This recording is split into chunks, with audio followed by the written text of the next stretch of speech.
Hello, আশা করি সবাই ভালো আছেন। তো আমি এখন কথা বলবো কিশোর গ্যাং মুভিটা নিয়ে। আসলে এটা নিয়ে কি কথা বলবো সেটাই বুঝতে পারতেছি না, কারণ এটা মুভি বানাইছে না কি বানাইছে। এই মুভির নাম কিশোর গ্যাং না দিয়া কসুর খ্যাত অথবা আলগা ঢং দেওয়া ভালো আছিল। আসলে দোষটা কার? যারা অ্যাক্টিং করছে মুভির মধ্যে তাদের, না অ্যাক্টিং করাইছে যারা তাদের? দেখেন ভাই, একটা মুভি বানাইতে গেলে একটা মুভির পিছনে একটু সময় দেওয়া লাগে।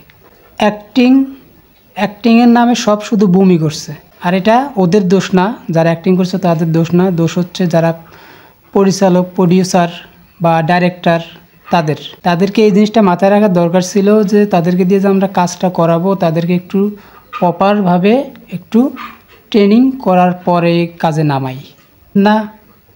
বললাম, শুনলাম, হয়ে গেল, শেষ, মুভি তৈরি। আসলে এদেরকে দিয়ে কিচ্ছু হবে না, এদেরকে দিয়ে কিচ্ছুই হবে না। আগামী 50 বছরও বাংলাদেশের ইন্ডাস্ট্রি, 50 বছর না, আরও 500 বছরেও বাংলা ইন্ডাস্ট্রি কিচ্ছু করতে পারবে না।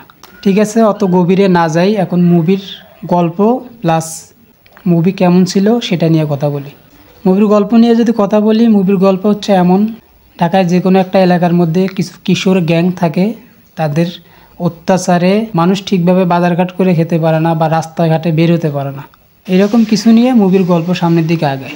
মুভির মধ্যে দুইটা হিরো, একটারে শুধু মুভির মধ্যে রাখাই হয়েছে লাত্তি খাইয়া উল্টা পইরা অজ্ঞান হওয়ার জন্যে, আবার সুস্থ হয়ে আসবে, সেটা আবার ওরা মারবে, আবার পইরা যাবে, আবার সুস্থ হয়ে উঠে আসবে, শুধু এই জন্যে রাখা হয়েছে একটারে।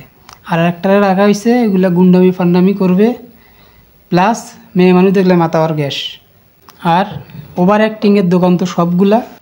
যাই হোক, এটা নিয়ে আর বেশি কিছু বলতেছে না। এটা নিয়ে আর বেশি কিছু বলতে গেলে আমার মুখ দিয়ে কী বের হবে আমি নিজেও জানি না। বাই।